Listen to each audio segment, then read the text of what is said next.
Assalamualaikum warahmatullahi wabarakatuh.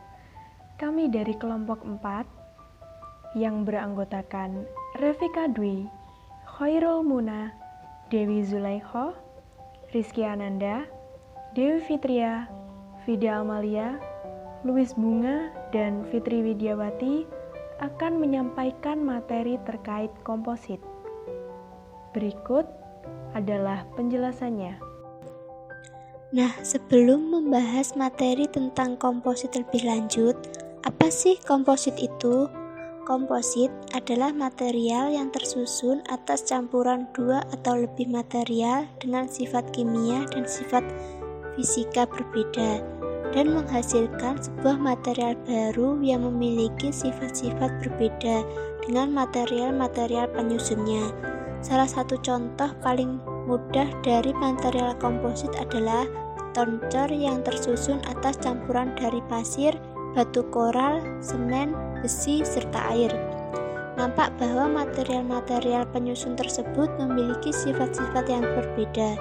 Namun, ketika dicampurkan dengan perbandingan serta teknik tertentu akan menghasilkan beton yang sangat kuat, keras, dan tahan terhadap berbagai cuaca. Materi selanjutnya adalah proses produksi komposit. Proses atau pembuatan material komposit umumnya terdiri dari dua cara, yaitu yang pertama adalah proses cetakan terbuka, yang kedua adalah proses cetakan tertutup. Proses cetakan terbuka sendiri memiliki 5 metode pilihan, yaitu yang pertama kontak molding atau hand layup, kemudian vacuum bag, pressure bag, spray up, dan filament winding. Kemudian untuk proses cetakan tertutup memiliki 3 metode pilihan, yaitu compression molding, injection molding, dan continuous pultrusion. Berikut ini adalah penjelasan dari masing-masing metode tersebut. Yang pertama adalah kontak molding atau hand layup. Hand layup merupakan sebuah teknologi sederhana untuk membuat komposit. Kelebihan dari metode ini adalah mudah dilakukan, cocok digunakan untuk komponen yang besar, dan volumenya rendah. Proses hand layup terdiri dari 6 langkah, yaitu yang pertama persiapan mold. Mold mempunyai bentuk yang sama dengan produk yang diinginkan. Mold bisa berupa plaster of Paris, yaitu hasil pemanasan gipsum pada temperatur 150 derajat Celcius. Mold juga bisa berupa kayu ataupun logam. Langkah yang kedua adalah penempatan rilis film. Rilis film merupakan material yang tipis yang diletakkan di atas mold agar produk bisa dengan mudah dikeluarkan dari mold. Untuk bentuk flat sederhana biasanya digunakan film tipis dari polyester, dan untuk bentuk yang kompleks menggunakan lapisan lilin dan polivinil alkohol. Kemudian langkah yang ketiga adalah penempatan gel coat. Gel coat diletakkan di atas lapisan rilis film. Gel coat adalah berupa lapisan tipis resin dengan ketebalan sekitar 5 mm. Fungsi penambahan gel ini adalah untuk menghasilkan polesan terakhir yang bagus baik dalam hal warna dan tingkat mengkilatnya produk. Selain itu, juga berfungsi menyembunyikan pola dari serat dan merupakan lapisan pelindung yang mencegah terjadinya kontak antara air ataupun bahan kimia. Contoh gel coat adalah resin jenis polyester, epoksis, phenolic, fluoranis, silikonis, dan polyamid. Langkah yang keempat adalah penempatan fiber dan resin. Pada saat gel coat mulai curing, maka fiber yang bisa berupa chopped strand net ataupun kain dituang dengan resin dan diratakan dengan kuas ataupun roll, kemudian dilapiskan di atas molding. Langkah yang kelima yaitu lamination. Laminate atau fiber yang dilapisi resin kemudian dilapiskan satu persatu di atas molding sehingga membuat laminasi sampai ketebalan yang diinginkan. Setiap kali melapiskan laminate harus diratakan dengan tangan ataupun kuas atau roll agar tidak ada gelembung udara yang terjebak yang bisa mengakibatkan cacat. Kemudian langkah yang terakhir yaitu curing dan pelepasan. Setelah ketebalan lapisan yang diinginkan tercapai, maka selanjutnya terjadi proses curing, biasanya memakan waktu 5-10 hari. produk bisa dilepaskan dari mold setelah proses curing selesai. Aplikasi dari metode hand layup yaitu pada pembuatan bodi kapal, bodi kendaraan, bilah turbin angin, bak mandi, perahu, dan lain-lain. Metode yang kedua adalah vacuum bag. Proses vacuum bag merupakan penyempurnaan dari hand layup. Penggunaan dari proses vakum ini adalah untuk menghisap udara yang terperangkap dan kelebihan resin. Pada proses ini digunakan pompa vakum untuk menghisap udara yang ada dalam wadah atau tempat di mana komposit akan dilakukan proses pencetakan. Dengan divakumkan udara dalam wadah, maka udara yang ada di luar penutup plastik akan menekan ke arah dalam. Hal ini akan menyebabkan udara yang terperangkap dalam spesimen komposit akan dapat diminimalkan. Dibandingkan dengan hand layup, metode vakum memberikan penguatan konsentrasi yang lebih tinggi, adhesi yang lebih baik antara lapisan, dan kontrol yang lebih terhadap rasio resin ataupun kaca. Aplikasi dari metode vacuum bag ini adalah pada pembuatan kapal pesiar, komponen mobil balap, perahu, dan lain-lain. Kemudian metode yang ketiga adalah pressure bag. Pressure bag memiliki kesamaan dengan metode vacuum bag, namun cara ini tidak memakai pompa vakum tetapi menggunakan udara atau uap yang bertekanan yang dimasukkan melalui suatu wadah elastis. Wadah elastis ini yang akan berkontak dengan komposit yang akan dilakukan pemrosesan.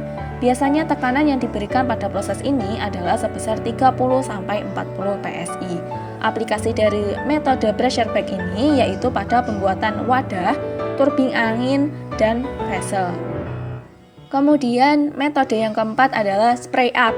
Spray up merupakan metode yang dapat menghasilkan bagian-bagian yang lebih kompleks dan lebih ekonomis daripada hand layup.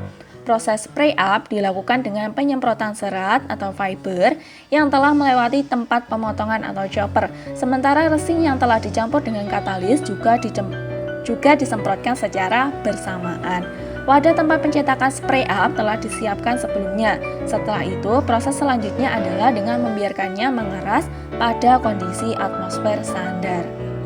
Teknologi ini menghasilkan struktur kekuatan yang rendah yang biasanya tidak termasuk pada produk akhir. Spray up ini juga digunakan secara terbatas untuk mendapatkan fiberglass splash dari alat transfer. Aplikasi penggunaan dari metode ini adalah panel-panel, bodi karavan, bak mandi, sampan, dan lain-lain. Dan metode yang terakhir dari proses cetakan terbuka yaitu filament winding. Fiber tipe roving atau single strand dilewatkan melalui wadah yang berisi resin, kemudian fiber tersebut akan diputar sekeliling mandrel yang sedang bergerak dua arah, yaitu arah radial dan arah tangensial. Proses ini dilakukan secara berulang, sehingga cara ini didapatkan lapisan serat dan sesuai dengan yang diinginkan. Bagian yang paling sering dibuat dengan metode ini adalah pipa silinder, drive shaft, tangka air, tangka tekanan bola, dan tiang-tiang kapal pesiar. Selanjutnya adalah metode-metode pada proses cetakan tertutup. Yang pertama adalah proses cetakan tekan. Proses cetakan tekan menggunakan hidrolis sebagai penekannya. Proses pembuatan komposit dengan metode ini yaitu serat yang telah dicampur dengan resin dimasukkan ke dalam rongga cetakan, kemudian dilakukan penekanan dan pemanasan. Aplikasi dari metode compression molding ini adalah alat rumah tangga, kontainer besar, alat listrik, kerangka sepeda, dan jet ski. Kemudian metode yang kedua adalah injection molding. Metode injection molding juga dikenal sebagai reaksi pencetakan cairan ataupun pelapisan tekanan tinggi.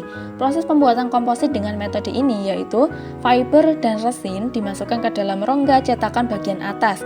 Kondisi temperatur dijaga supaya tetap dapat mencairkan resin. Resin cair beserta fiber akan mengalir ke bagian bawah, kemudian injeksi dilakukan oleh mandrel ke arah nozzle menuju cetakan. Kelebihan dari metode ini yaitu kekuatan produk lebih tinggi karena momen inersia polarnya lebih tinggi dengan adanya ruang kosong. Bentuk-bentuk produk berongga, tebal, ataupun berdinding tipis dan berbentuk batang atau pipa dapat didesain. Tekanan injeksi dan pemadatan lebih rendah, distribusi tekanan pemadatan lebih merata, produk yang lebih ringan, dan siklus injeksi lebih cepat dikarenakan waktu pendinginan yang lebih singkat. Aplikasi dari metode ini secara umum meliputi bumper otomotif, komponen fender dan panel, alat rumah tangga, dan komponen mebel. Metode yang ketiga yaitu continuous pultrusion. Pultrusion merupakan sebuah proses pembuatan komposit untuk bentuk struktural. Pultrusion merupakan proses pembuatan komposit yang kontinu dan teratomisasi sehingga menghasilkan kualitas yang baik dengan volume yang tinggi. Proses pembuatan dengan metode pultrusion ini adalah yang pertama, fiber jenis roving dilewatkan melalui wadah berisi resin, kemudian secara kontinu dituangkan ke cetakan pracetak dan diawetkan. Kemudian dilakukan pengerolan sesuai dengan dimensi yang diinginkan. Beberapa keunggulan dari komposit pultrusion adalah memiliki kekuatan spesifik yang tinggi, tahan terhadap bahan kimia dan korosi, stabilitas dimensi cukup tinggi, non-magnetik dan elektromagnetik transparansi. Yang selanjutnya adalah aplikasi dari proses produksi material komposit. Yang pertama adalah pengolahan beton. Pengolahan beton meliputi beberapa tahapan. Yang pertama adalah penyampuran atau pengadukan bahan-bahan beton. Dalam proses penyampuran beton, terdapat 3 bahan utama yang digunakan, yaitu semen, agregat, dan air. Terdapat 2 macam agregat, yaitu agregat kasar, yaitu kerikil, dan agregat halus, yaitu pasir. Selain ketiga bahan tersebut, ada kalanya bahan lain berupa zat aditif ditambahkan pada penyampuran untuk meningkatkan workability, durability, dan waktu pengerasan. Adapun komposisi material adukan beton dalam setiap 1 meter kubik telah diatur berdasarkan SNI. Dalam skala kecil, penyampuran bahan-bahan tersebut menggunakan tangan dan menggunakan alat bantu pengaduk pada skala besar. Kemudian tahapan yang kedua adalah pengangkutan atau pemindahan adukan beton. Setelah bahan atau material beton selesai diaduk rata, selanjutnya adalah mengangkut adukan beton ke tempat penuangan. Proses ini harus dilakukan dengan cepat. Untuk skala kecil menggunakan ember atau gerobak dorong, dan untuk skala besar menggunakan truk pengaduk beton. Kemudian tahapan yang ketiga adalah penuangan dan pemadatan adukan beton. Proses penuangan harus dilakukan dengan cepat sehingga adukan beton selalu dalam kondisi plastis dan dapat mengalir dengan lancar. Penuangan dimulai dari sudut begisting terendah. Pemadatan bertujuan untuk menghilangkan udara yang terjebak di dalam adukan beton, yang apabila dibiarkan dapat menyebabkan beton menjadi keropos. Pemadatan dilakukan segera setelah proses penuangan selesai dan adukan beton masih dalam keadaan plastis. Kemudian tahapan yang terakhir adalah meratakan permukaan dan perawatan beton. Secara sederhana, proses perataan permukaan beton bisa dilakukan dengan menggunakan papan perata. Perawatan dilakukan agar proses reaksi semen dan air berlangsung dengan baik. Perawatan yang dilakukan dengan menjaga supaya permukaan beton tetap lembab.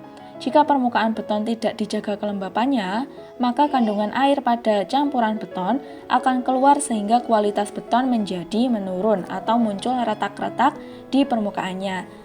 Kelembapan permukaan beton dapat dijaga dengan cara menyirami permukaan beton, menggenangi permukaan beton, atau meletakkan karung basah di permukaan beton. Kemudian aplikasi yang kedua adalah pembuatan perahu dari fiberglass. Tahapan yang pertama yaitu permukaan dalam mold dibersihkan dari kotoran atau debu yang menempel, kemudian dilapisi dengan polish atau mirror glass. Pelapisan dilakukan untuk memudahkan pembuatan mold setelah proses pembuatan perahu selesai. Kemudian tahapan yang kedua adalah melakukan pengecetan gel coat. Pengecatan dilakukan menggunakan kuas roll sebagai proses pewarnaan lambung kapal. Warna cat dapat disesuaikan dengan keinginan, yaitu dengan menggunakan pigmen warna. Cat gel coat dihasilkan dari campuran aerosil, pigmen, serta minyak resin. Penyampuran katalis dilakukan pada saat gel coat telah siap digunakan untuk menghindari adonan gel coat berubah menjadi kering. Perbandingan katalis terhadap gel coat adalah sebesar 1:150. Ketebalan gel coat minimal menurut standar BKI sebesar 0,5 mm. Kemudian tahap yang ketiga adalah setelah lapisan gel coat kering, proses pembuatan lambung kapal siap dimulai. Proses pembuatan lambung kapal terdiri dari 4 lapisan.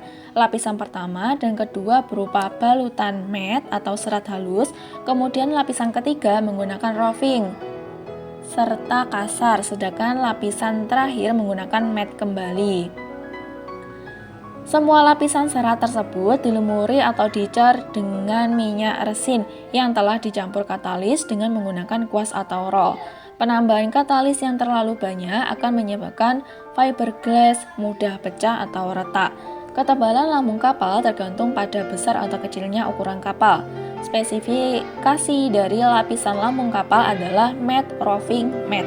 Tiap proses pelapisan pada pembuatan lambung kapal harus dikerjakan secara kontinu dan langsung jadi. Artinya, dalam proses kegiatan pelapisan pengerjaan tidak boleh berhenti untuk dilanjutkan lain waktu, namun harus diselesaikan pada satu kali pengerjaan. Kemudian tahap yang selanjutnya, tahap keempat, yaitu adalah pengangkatan atau pelepasan lambung kapal dari cetakannya. Setelah diangkat, lambung kapal diberi gading-gading dan galar fiber untuk memberi kekuatan pada lambung kapal dan diberi balas atau penyeimbang. Gading-gading terbuat dari kayu yang dilapisi dengan fiber. Setelah gading-gading selesai, dilanjutkan dengan pemasangan shear, dek haluan, tempat mesin, daun kemudi, serta tempat pemasangan baruyungan. Kemudian tahapan yang terakhir adalah proses finishing body perahu, yaitu berupa pendempulan dan pengecatan nama perahu. Selanjutnya, syarat terbentuknya komposit, adanya ikatan permukaan antara matriks dan filter. Ikatan antar permukaan ini terjadi karena adanya gaya adhesi dan kohesi. Dalam material komposit, gaya adhesi kohesi terjadi melalui 3 cara utama. Yang pertama, interlocking antar permukaan, yaitu ikatan yang terjadi karena kekasaran bentuk permukaan partikel. Yang kedua, gaya elektrostatis, yaitu ikatan yang terjadi karena adanya gaya tarik-menarik antara atom yang bermuatan atau ion. Dan yang terakhir, gaya van der Waals, yaitu ikatan yang terjadi karena adanya pengutupan antar partikel. Kualitas ikatan antara matriks dan filter dipengaruhi oleh beberapa variabel, antara lain ukuran partikel, rapat jenis bahan yang digunakan, fraksi volume material, komposisi material, bentuk partikel, kecepatan dan waktu pencampuran, penekanan atau kompaksi, pemanasan atau sintering. Faktor yang menentukan sifat dan karakteristik dari komposit. Sifat maupun karakteristik dari komposit ditentukan oleh McLeod 1999. Yang pertama, material yang menjadi penyusun komposit. Material penyusun sifat dari komposit merupakan gabungan dari sifat-sifat komponen material penyusunnya, sehingga sifat-sifat yang dimiliki oleh material penyusun memegang peranan penting dan sangat besar pengaruhnya dalam menentukan sifat komponen. Karakteristik komposit ditentukan berdasarkan karakteristik material penyusun menurut rule of mixture, sehingga akan berbanding secara proporsional. Bahan baku yang digunakan, baik matrik maupun reinforcement atau penguatnya, memiliki pengaruh yang sama-sama kuat. Bahan komposit yang baik adalah jika matrik dan reinforcement mengalami failure atau kerusakan dalam waktu yang bersamaan ketika mengalami beban lebih. Dengan kata lain, antara matrik dan penguatnya memiliki kekuatan yang optimal dan seimbang. Kedua, bentuk dan penyusun struktural dari penyusun. Bentuk dan cara penyusunan komposit akan mempengaruhi karakteristik komposit. Hal ini terjadi karena bentuk dan ukuran setiap komponen penyusun, struktur, dan distribusinya berbeda. Bentuk reinforcement seperti serat memanjang, partikel, batangan, dan lain sebagainya dapat memengaruhi kekuatan bahan komposit yang dihasilkan. Selain itu, cara menyusun bahan reinforcement dan bentuk geometri komposit juga berpengaruh. Yang ketiga, interaksi antar penyusun. Hubungan antar komponen komposit merupakan campuran atau kombinasi bahan-bahan yang berbeda, baik dalam hal sifat maupun bentuk bahan. Maka, sifat kombinasi diperoleh pasti akan berbeda. Bila terjadi interaksi antara penyusun akan meningkatkan sifat dari komposit. Perbedaan antara komposit dan alloy. Komposit adalah sebuah kombinasi mikroskopis dari dua atau lebih material di mana masih dapat dibedakan batas di antara mereka atau tidak saling melarutkan. Ada pembagian peran pada material komposit. Ada material yang bertugas sebagai matriks atau pengikat matriks, dan ada material yang berfungsi sebagai fiber atau penguat. Reinformation. Hasil dari gabungan material dengan peran yang berbeda tersebut menghasilkan keseimbangan sifat struktur dan lebih superior daripada bila masing-masing material tersebut berdiri sendiri. Sedangkan alloy adalah kombinasi yang dihasilkan apabila suatu logam dicampur dengan logam lainnya, atau bisa juga dengan elemen non-logam, dan secara makroskopis tidak dapat dibedakan antara elemen yang satu dengan yang lainnya. Jadi untuk membedakan perlu mempergunakan alat bantu seperti mikroskop, alat instrumen untuk analisa elemen, ataupun dengan metode tertentu seperti teknik metalografi. Sehingga dapat disimpulkan bahwa perbedaan antara komposit dan alloy adalah dalam hal sistem proses pemaduannya. Yang pertama, komposit bila ditinjau secara mikroskopi masih menampakkan adanya komponen matriks dan komponen filter, sedangkan alloy telah terjadi perpaduan yang homogen antara matriks dan filter. Yang kedua, pada material komposit dapat leluasa merencanakan kekuatan material yang diinginkan dengan mengatur komposisi dari matriks dan filter. Sifat material yang menyatu dapat dievaluasi dan diuji secara terpisah. Di sini saya akan menjelaskan mengenai kelebihan dan kekurangan dari material komposit. Yang pertama, kelebihan pada material komposit. Material komposit mempunyai beberapa kelebihan dibandingkan dengan bahan konvensional seperti logam. Kelebihan tersebut pada umumnya dapat dilihat dari beberapa sudut yang penting, seperti sifat-sifat mekanikal dan fisikal, keupayaan atau reliability, kebolehprosesan, dan biaya, seperti yang akan diuraikan saat ini. Bahasan yang pertama yaitu kelebihan material komposit pada sifat-sifat mekanikal dan fisikal.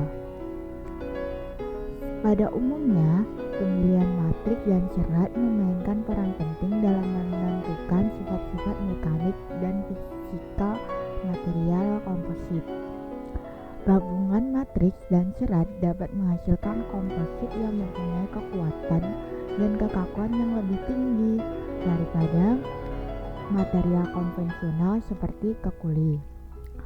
Kelebihan material komposit pada sifat-sifat mekanikal dan fisikal dapat diuraikan di antaranya, yaitu yang pertama, material komposit mempunyai density yang jauh lebih rendah dibandingkan dengan bahan konvensional, yang mana memberikan implikasi yang penting dalam konteks penggunaan karena komposit akan mempunyai kekuatan dan kekakuan spesifik yang lebih tinggi daripada bahan konvensional.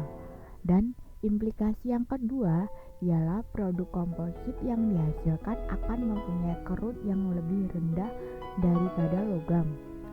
Pengurangan berat adalah salah satu aspek penting dalam industri pembuatan seperti automobil dan angkasa lepas atau pesawat, sebab hal ini berhubungan dengan penghematan bahan bakar. Yang kedua yaitu material komposit telah terbukti mempunyai rintangan terhadap fatigue yang baik, terutama komposit yang menggunakan serat karbon. Contohnya seperti yang digunakan dalam industri angkasa lepas. Terdapat kecenderungan untuk menggantikan suatu komponen yang terbuat dari logam dengan material komposit karena telah terbukti mempunyai rintangan terhadap fatigue atau kelelahan yang baik, terutama pada serat karbon.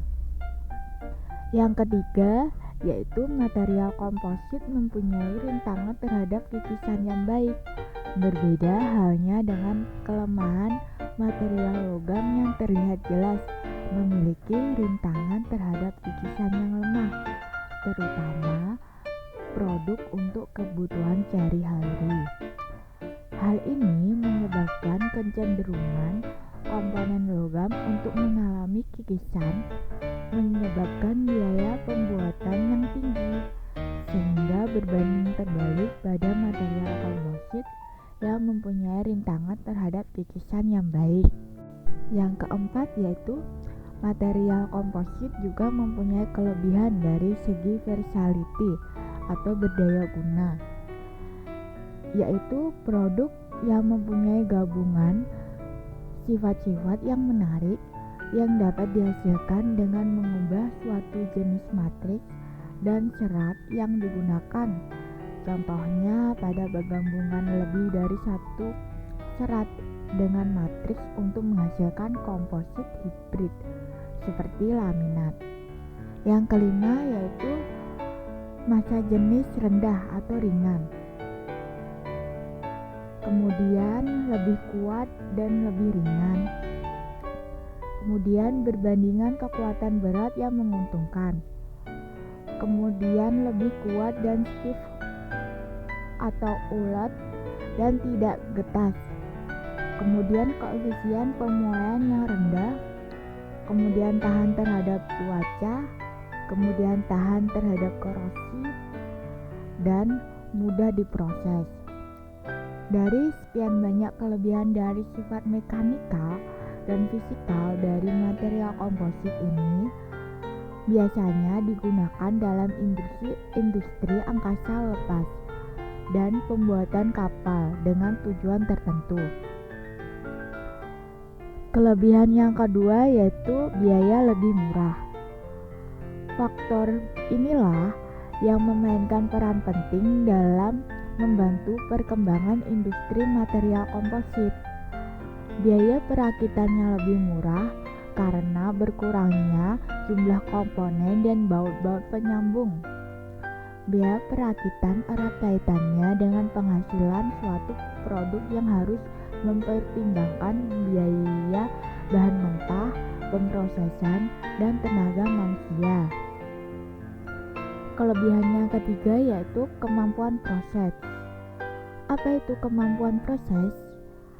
Yaitu suatu kriteria yang penting dalam penggunaan suatu bahan komposit untuk menghasilkan produk yang mana berkaitan erat dengan produktivitas dan mutu suatu produk.